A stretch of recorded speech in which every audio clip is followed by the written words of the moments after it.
Hello, and welcome to another episode of Growing for Wholesale Standards. For today's episode, we're going to kick off a little mini-series all about field planning and scouting. To start us off, we're going to talk about field planning, so everything you need to do before you start growing for wholesale markets. And to help me out with this conversation, I have Neil Reed from Spring Ridge Farm. Welcome, Neil. Hello, thanks for having me. So Neil, tell me, what is the very first thing that I should do and plan in my field before I start selling the wholesale markets? Well, one step that I think would be a good first step would be to sort of imagine your property or your growing area from an overhead view, from a bird's eye view, and take a look at where all you can actually grow crops. And some things to look at there would be how much sun and how much the sun and the slope of the areas that you're thinking about growing in, and just kind of the shape and lay of the land. You can then get an idea of subplots or sections of the total property that you have that you want to use as subplots, and those are useful for planning crops for this year, and also a rotation strategy for rotating them in upcoming seasons or from spring to fall rotation kind of thing.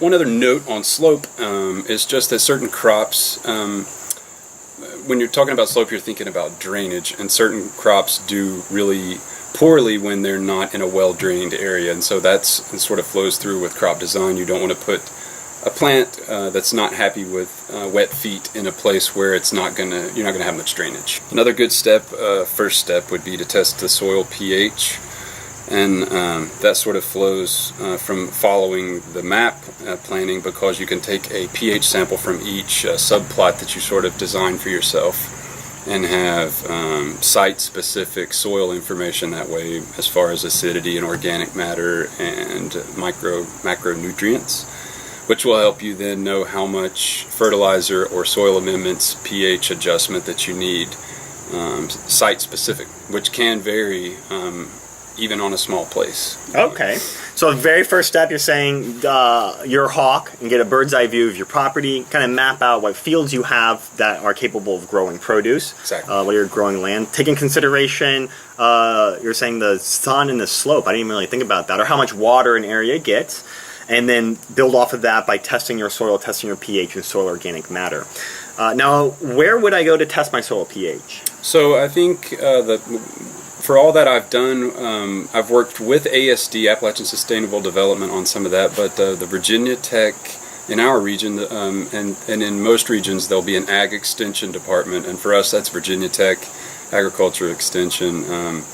They provide, it's something that we get through ASD, but the extension provides and can be sought from them, a free testing box, I think, for a basic soil test that will tell you your nutrients, your nitrogen, phosphorus, potassium, some micronutrient information, and pH and organic matter.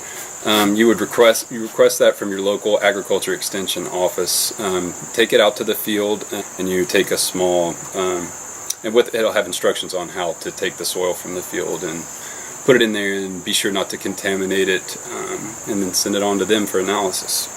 Okay, great. So yeah, if you're a commercial grower with your with the state, just visit your local agricultural extension agent, and they should be able to assist you in getting a free soil test. Multiple soil tests too, I think we've been able to get in the past. So for me, I have 4 or 5 zones or subplots that was able to get tested. We also heard Neil talk about crop rotation, looking down on your property and visualizing your field. And actually, when you sell to wholesale markets and following GAP procedures, this is part of your requirements, is to keep track of what your field numbers are and then which crops you're growing on that field.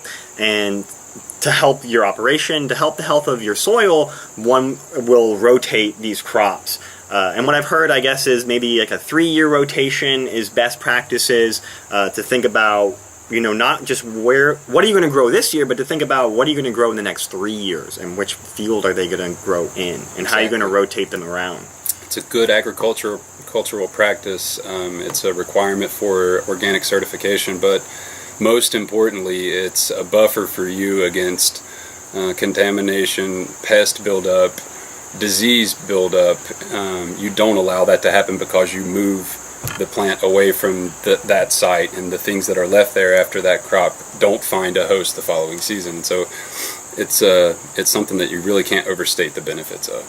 So we're going to talk more about disease, pests, and all of those in the field across this next few episodes. I hope you guys stay with us and hope to see you next time on Growing for Wholesale Standards.